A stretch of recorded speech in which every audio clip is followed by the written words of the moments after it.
एक ऐसी जमीन जिस पर सदियों तक एक बादशाह हुक्मरानी करता रहा, जो न सिर्फ ताज का दावेदार था बल्कि खुद को खुदा कहलवाने का दावा करता था। वो कहता था, मैं तुम्हारा सबसे बड़ा रब हूँ, मैं तुम्हारा सबसे बड़ा रब हूँ। लोग उसके सामने जमीन पर नहीं बल्कि सजदों में चलते थे। फिर एक ऐसी रात आई जब इस बादशाह की नींद एक ख्वाब ने छीन ली, और जब मौत उसके सामने आई तो वो पानी की एक बूंद का भी मुकाबला न कर सका। अल्लाह ने उसके जिस्म को जमीन में दफन होने से रोक दिया और कयामत तक उसे इबरत का निशान बना दिया। मिस्र उस दौर का सबसे ताकतवर मुल्क था, जहाँ फसलें सोना निकलती थीं, बाजार भरे हुए, महल पत्थर के नहीं बल्कि गुरूर के बने हुए थे। और इन सब के दरमियान एक शख्स, फिरौन। उसका हुक्म सिर्फ कानून नहीं बल्कि अकीदा था। लोग उसकी बात पर ईमान रखते थे। वो कहता था, मैं तुम्हारा सबसे बड़ा रब हूँ, और शहर के लोग खामोश रहते थे। इसी मिस्र में एक कौम ऐसी भी थी जो रोशनी नहीं देखती थी, बनी इसराइल। उनके घर अलग थे, लिबास अलग, जिंदगी अलग। फिरौन ने उन्हें गुलाम बना दिया। उनके मर्द सुबह से शाम तक पत्थर उठाते, महल बनाते और रात को थक कर घर जाते थे।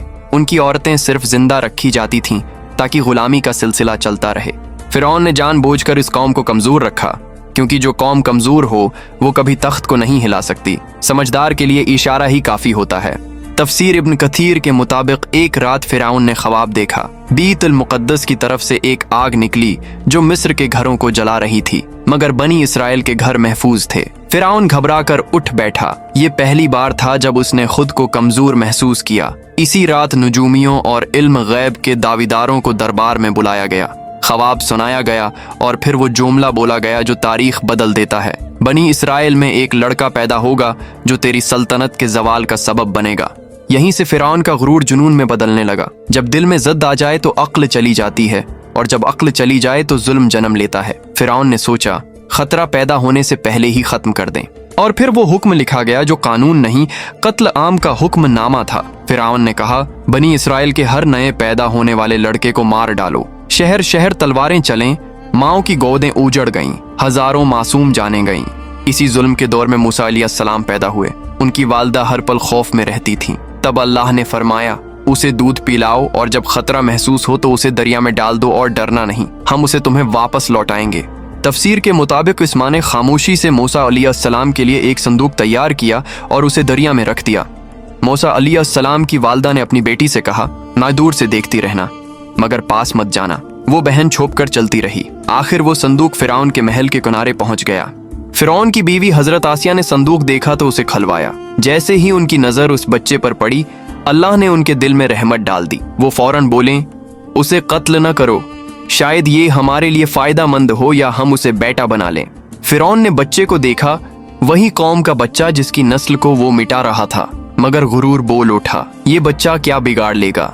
और यहीं से फिरौन के जवाल का वक्त शुरू हो गया। हजरत मूसा किसी और औरत का दूध कबूल न करते। महल परेशान हो गया। तब वो बहन आगे बढ़ी और बोली, मैं आपको एक ऐसी औरत का पता बताती हूँ जो इस बच्चे की परवरिश अच्छी तरह कर सके। और यूं जिस माँ ने अपने बच्चे को दरिया में डाला था, अल्लाह ने उसे महल की इज्जत के साथ वापस लौटा दिया। वक्त गुजरता गया और हजरत मूसा जवान हो गए। अल्लाह फरमाता है, जब वो अपनी पूरी कुव्वत और समझ को पहुंच गए तो हमने उन्हें हिकमत और इल्म अता किया। एक दिन हजरत मूसा शहर में आए तो दो आदमी लड़ रहे थे, एक बनी इसराइल का और एक मिस्री।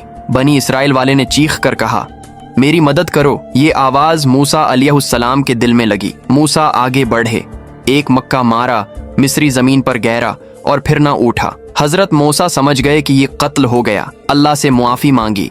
अल्लाह ने फरमाया, हमने उन्हें माफ कर दिया, मगर मिस्र ने माफ ना किया। शहर में आग लग गई, दरबार में शूर मचा। फिरौन का चेहरा लाल हो गया। हुक्म निकला, मूसा को कत्ल कर दो। शहर के दूसरे किनारे से एक आदमी दौड़ता आया और बोला, सिरदार तुम्हारे कत्ल का मशूरा कर रहे हैं, यहाँ से निकल जाओ। हजरत मूसा ने पीछे मोड़कर नहीं देखा, न माल न सामान, सिर्फ यकीन।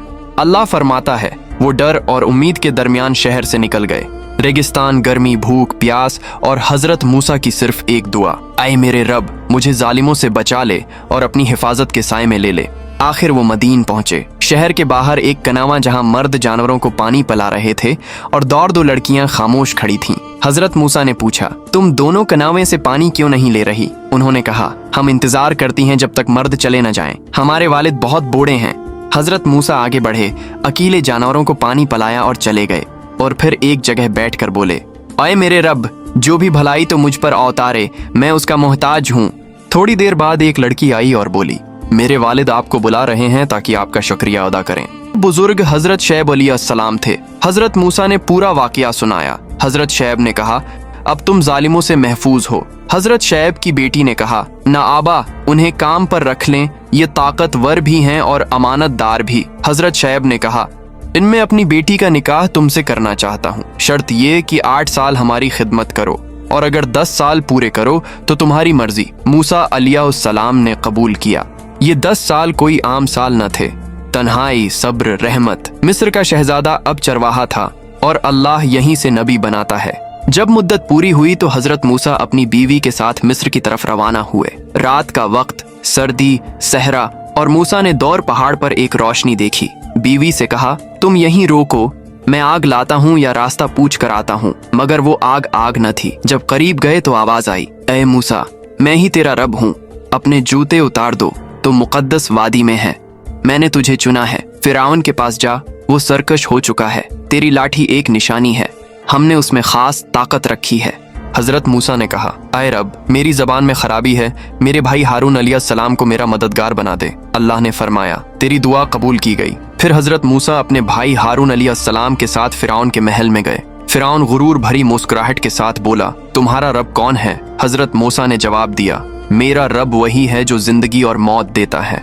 फिरौन ने गुस्से में कहा, साबित करो। मिस्र के सबसे बड़े जादूगर बुलाए गए, रस्सियां फेंकें और सबने अपने जादू दिखाया।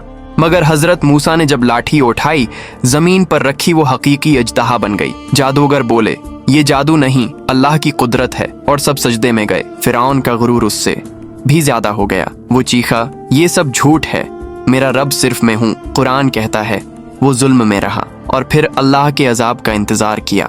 अल्लाह ने फिरौन और उसकी कौम पर हर किस्म की अजाब भेजी। आखिर पानी खून की तरह लाल हो गया, मगर फिरौन कहता रहा, ये मूसा का जादू है। फिर अल्लाह ने हजरत मूसा को कहा, रात के वक्त अपनी कौम को लेकर मिस्र से निकल जाओ। बनी इसराइल ने खामोशी से निकलना शुरू किया, सिर्फ अल्लाह की मदद का यकीन लिए। जब फिरौन को पता चला तो उसका गुरूर और भड़क उठा। वो बोला, उन्हें वापस पकड़ कर लाएंगे। बनी इसराइल समंदर पहुंचे। सामने गहरा समंदर, पीछे मौत का लश्कर। लोग बोले, हम फिंस गए। हजरत मूसा ने कहा, हरगिज़ नहीं, मेरा रब मेरे साथ है।